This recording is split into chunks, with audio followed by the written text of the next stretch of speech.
Vintage Magic. Game, collect, invest. For more information about our consulting and professional services, visit vintagemagic.com.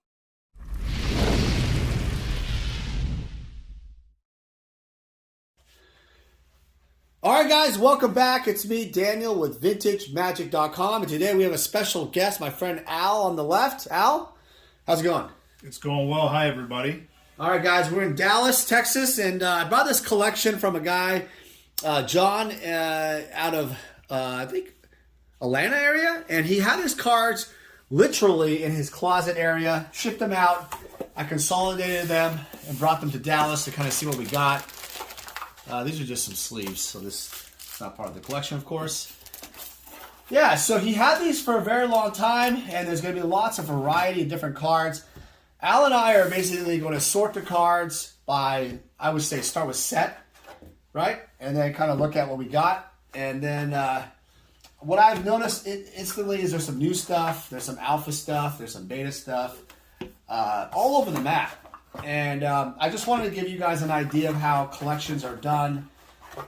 You know, I do this once in a while. And again, if you're looking to sell anything, go to vintagemagic.com, contact us, or you can find us on Facebook. And you can just go to the, basically what you do is you go to the community tab on the website, and we have a Facebook page. You can message me there, and that'd be great. Or your email is fine also. All right, so Al's going to help me so it's quicker.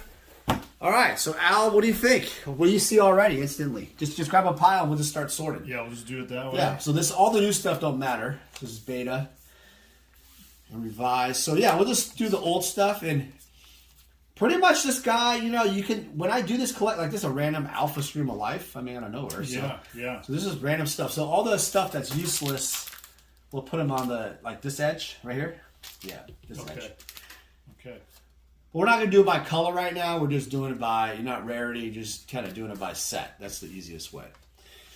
Yeah, so, whenever I look at collections, I kind of see what was the guy thinking, right? You know, you want to see what were they buying, what were they collecting, and also I look at condition. That's really important.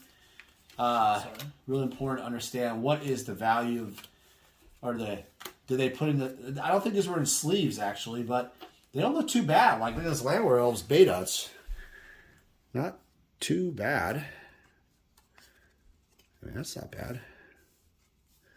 Not bad at all. So, right, Al, you don't have, what do you think overall, the condition on the cards? They're pretty good, especially for not having sleeves.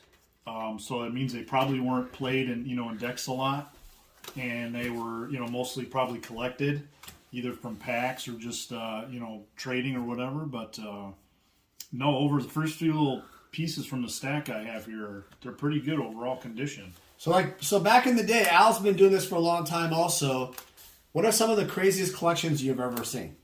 Do you have any ones that stand out to you?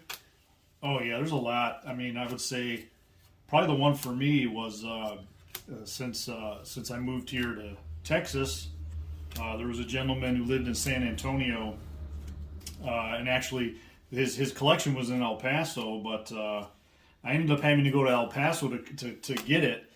But he owned a store, and he closed out his store, and he was just looking to to get rid of the cards, and he kind of went through an interview process to find somebody to buy it, and I was just fortunate enough to get it. But it had a lot of it was all of these sets you see in front of you here, the old cards. So really fantastic, and there was a lot of history behind it too. He had a lot of stories with it, and it was a lot of the fun of it was just getting to know him and getting to know the stories behind how he got all the cards and how he came into his business years ago. So he had a card shop, right? He did. So I would say, that's one that sticks out to me, but as a really good story with a big collection. So guys, those of you may have seen Al maybe in a video a long time ago, but Al's a good friend of mine. He'll be actually working on some stuff with me, possibly joining the company long term. But he is one of those guys who work corporate America, and eventually kind of has a massive passion for Magic, and now it's become this thing where he might want to just kind of retire and, you know, be a part of it again, right? You used to deal like at Gen Con and buy collections all the time, right? Yeah. That was your thing. Yep. And it's so like now the prices, obviously you say, are crazy. What are some of the crazy prices, like the cheap? Tell people like the cheap prices back in the day. Oh my gosh. Well, yeah, I mean, you know, I can tell you when I was dealing cards, you know, I was buying Power 9, let's say Black Lotus, an unlimited Black Lotus. I was buying him at like $150 or $200. Okay, to give you some perspective. Wow. And then I would sell it for $400 to $500, depending on the condition. So there was that much margin still back in the day. There was still a good margin. Weird. To be had. But again, the prices were nothing like they are today. And of course, you know, with a lot of the older cards and even the alpha betas, the unlimiteds, they were not easy to get rid of. You know, the game wasn't as popular as it was today, and so when you had the shows back then, especially when Wizards was trying to to really push Magic, they were giving out packs. They were giving out alpha cards and beta cards and things like that at big shows to try to promote the game. So if you were at one of those very first Gen Cons or one of the early shows, I'm from the Midwest, so there were some people that would come out there and they would bring some of the old cards with them, and you literally could walk away from a table and have some of these original cards just for, you know, trying to learn how to play the game a little bit. So it was kind of fun. Now you started in the. So what was your? Tell us about the beginning of when you started. What was your story in the beginning? How I got started? Yeah, the brief version. Well, just a good friend of mine. It was high school. You know, we were 17, 18, and he actually picked it up from somebody at his youth group, and he brought it into our group, and then the rest is history. And then that was 93. That was 1993. We had already missed Alpha, but Beta was out, Unlimited was out.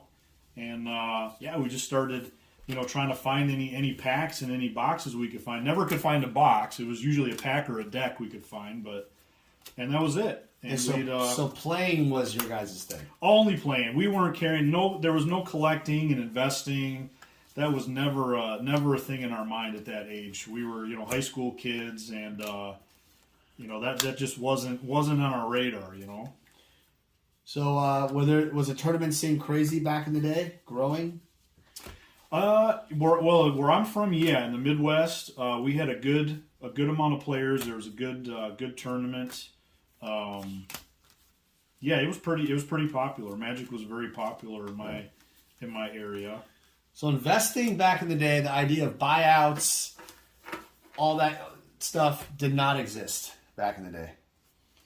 No, people don't buy people, but yeah, it's more about set collecting. Would you say?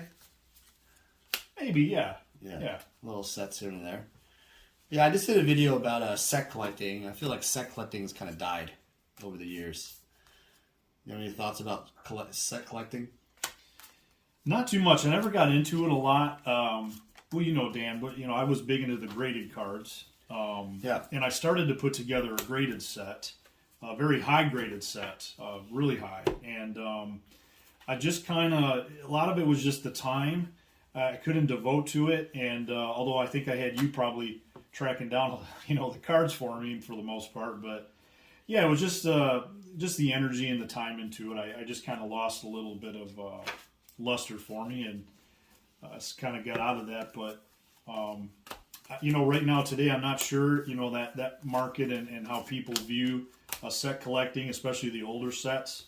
You know, I'm not sure how folks feel about it. Well, I'm talking about back in the day. Like back in the day, did people scour the world with their little, Inquest or they did Scry, right? They did, and they did. They're looking for their set cards. Yeah, and back then, you know, you didn't have the internet, social media. There wasn't all these tools that you could use to find the cards. Right. You literally had to go places to meet people to find things. especially if you were into by telephone, not text. Yes. So if you didn't go to the shows and go to places where people that might have these would be, you would not be able to get them. Especially if you were looking for some of the more rarer cards. The trading was huge back in the day. It was. Shows. Yeah, sure was. I never went to the shows when I was very, very young. I just went to my card shops here and there, but all in all, I never went to I don't know if they called it a Grand Prix or whatever they called it back in the day. Well, I don't know what did they call it back then? Did they call it Grand Prix? No, they were never really Grand Prix. They were just either just conventions or shows. There was really no not like a marketing thing like they do today. Right. It's not the same, yeah. Yeah, it's just crazy. Like I remember seeing, like you said, Lotus for $100, but I bought sports card like Ken Griffey Jr. rookie card, and I couldn't afford that. I couldn't afford $100. My goal was to buy more. Like I was into Marvel comic cards, and those are actually end up becoming worth something in some way. But obviously, if I would have bought all these Black Lotus stuff back then, I would have had the mother load. Even more, right? Like crazy amounts. So I think that's the last pile, right? Nothing good on those ones yet. There's still some good, but just older cards. Yeah. I was just trying to look at some older cards there. A lot of new stuff. Yeah. So after we do all this, we're gonna basically take a look on what we'll offer to pay. And typically, I was telling Al, like my structure is I generally look at things like what am I looking for, like what is the collection value, and then I go off of like a percentage off that. So a fair game value is generally going to be 35 to 40%, and that's based off of like.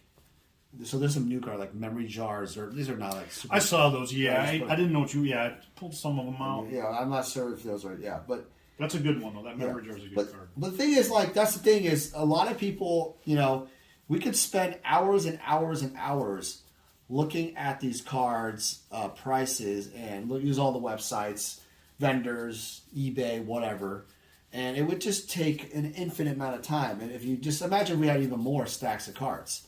So it's really important you do it efficiently because time-wise, it gets really crazy. And you don't want to just be boggled down with looking at a bunch of stuff. So now we've got most of the, set part of the collection sorted. We're now going to take the time to now go and dive into breaking them up. So hold on a second.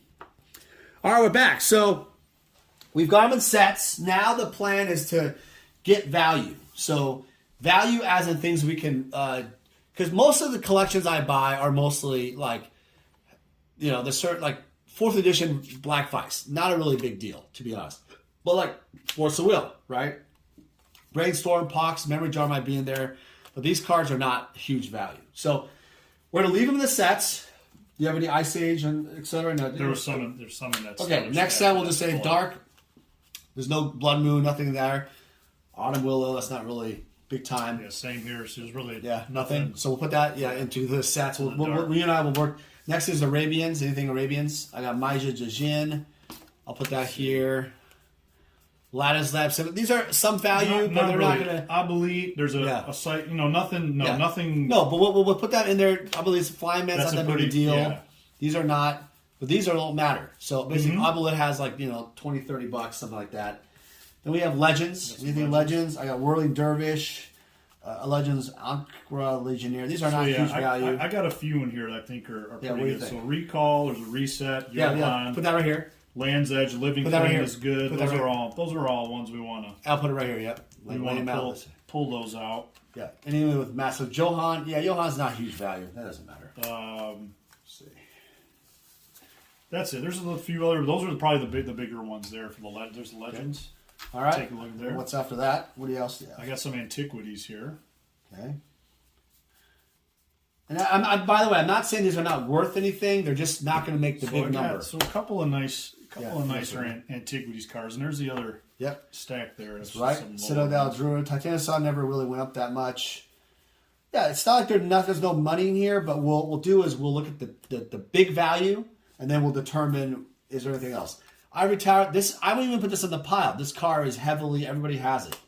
So alpha, you have any alpha there? Got a few alphas. So alpha here, we'll combine them. Obviously, you have reverse damage, righteousness, and then you have. Let me see your alphas real quick. Because if it's commons and uncommons, probably the few on the top are better. Yeah, magical hack. Yeah, you can look at those couple I've sorted on top are better. Yeah. Yep. Basalt, and then these ones lands. We'll just kind of put in. Oh, this is a beta.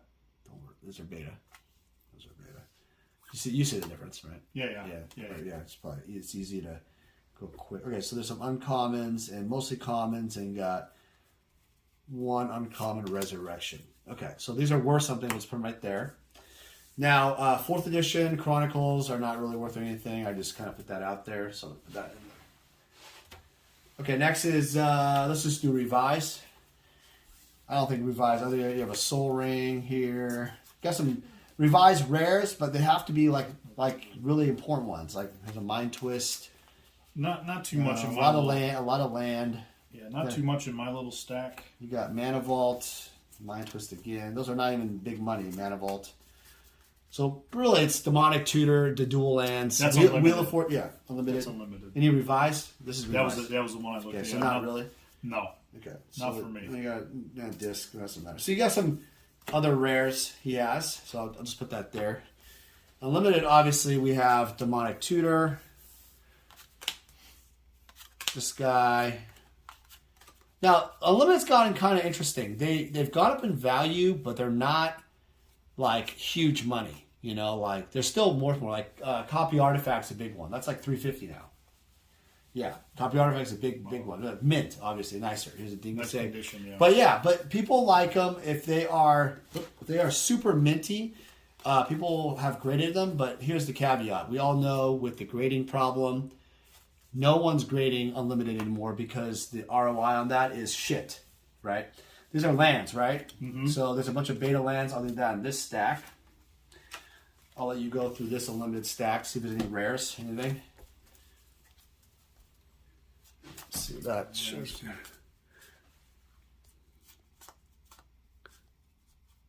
Okay. Just some regular, yeah. These are just some other lands that are not worth much. Random cards. And then we have a stack of betas, which we'll be going through here in a second. There's quite a few Unlimiteds here. Well, is there any nice rares or anything? Yeah, there's some good cards. So put the rares out. That's what you want. I was just getting them all, and I'll. Oh, you have more. You have more of these. Okay. Yeah, I'll let you do those. So yeah, there's quite a few rares and some really good commons and uncommons. So the betas, while it's not that big of a stack, I'm just going to do them by color. It seems like what happened was there's a lot of different various cards of different colors, and then there was revised, unlimited, and beta, and some alpha, very few, that were in mixed match. But by no means is this like the mother load of rares and stuff. It's mostly commons, some uncommons, Dragon Whelp. Let's see. I'm just kind of putting it together. Really, what you have here is a conglomeration of stuff. Let's see, Kelvin, Orcish Artillery. Yeah, and even Bolt, it has some value, but it's not crazy. So why don't you hand me, I'm just doing by color. So we're just, we're going to do the betas while we're just on camera, just to save some time. Might as well get it going. Just give me, is it whites? Okay, so the Unlimiteds, there's a bunch of, it looks like he opened a bunch of stuff. Yeah, there's clearly the majority it's almost like he opened a box. How many, is that like 36 rares? There's a lot. Count how many rares? There's probably close to that. Count I wonder, is it? That's insane. Yeah, it's around there, about 30 to 40. It's pretty close. So I wonder if, gotta give the guy a call. Did you open a box? Because that's pretty cool. Yeah, it's really close. So Counterspell's a big one here. We got some nicer betas. So beta, Wrath, Lightning Bolt. And another thing is, guys, some of you guys want to send me a spreadsheet or whatever. I don't even bother with it because most importantly is what exactly is in the collection. That's what, I mean, so when you send me is what I end up looking at. You know, these are the betas. Yeah. And all I really care about is the results, because people actually often send me things that are, you know, there's an old spreadsheet. They haven't updated for years. So ultimately, I just open it on camera and I just look at all the cards. That's really what I care about. Because if I spent hours and hours and hours looking at stuff on a spreadsheet, right, and verifying it, it would take a ridiculous amount of time, right? So you got to be efficient with your time. And what's going to happen here basically is I'm now, after going through these, I'm going to basically do a lot of evaluation on the big stuff. I wouldn't even call the unlimited even big stuff. They're just there. And I'll kind of start asking myself, is this a collection that's $10,000, right? Is this, okay, if it's 10, is it 15? Is it 12? Where are we really with the collection? And then, because some dealers have what you call a breakdown of the dollar value of each stuff. You seen those? What are those called? What are those called when you have that? You have like a price list of each card, like, you know, like they'll pay $100. A buy list. A buy list card, yeah. And we don't have a buy list, Matt. So we kind of go off the collection and we kind of see what the overall value is and what we could sell it, and then we offer a percentage based on that. And I know, like, you know, like Rudy, he offers like 40 to 50 cents on the dollar. We offer 35 to 40 cents. We'll be more competitive on stuff that's mintier. But that's generally how it works. That covers our bills and eBay, PayPal fees, or taxes. We don't send you a form. That's something to understand, is a lot of guys will send you a form with eBay and PayPal, that is. I think the new rule is if you sell $200 on eBay or PayPal, you will get $10.99. I want to warn everybody that starting this year, I believe, last year, if you've done it, it's a $10.99 instantly. So it's not like you can get away with, back in the day, 20 grand worth of sales. Or I remember back in the day you could sell whatever the hell you want. You never reported anything. That doesn't happen anymore. So that's how it works. All right, so I think I got all the colors and basically the majority of the value. And then there's obviously commons and uncommons, but these are the key stuff. And so after that, we're going to cut the video here.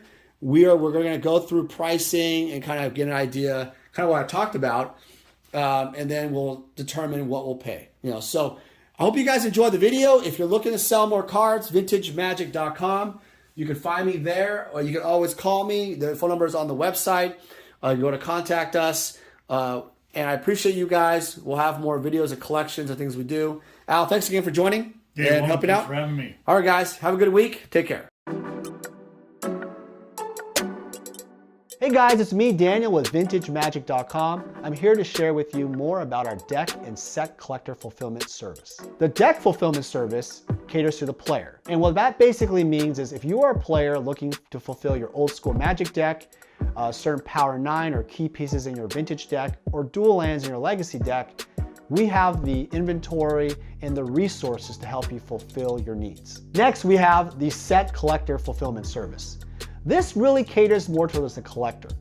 Oftentimes I've been asked, hey Dan, can you help me find this specific graded card for this set?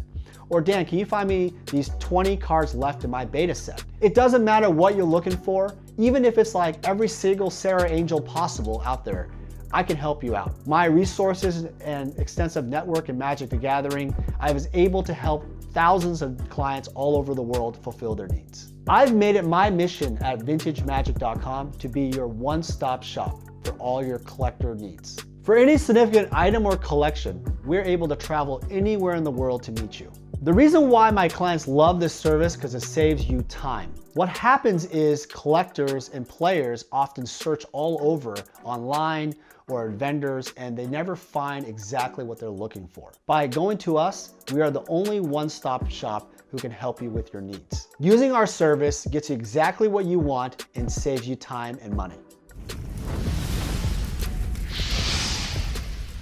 Vintage Magic. Game, collect, invest. For more information about our consulting and professional services, visit vintagemagic.com.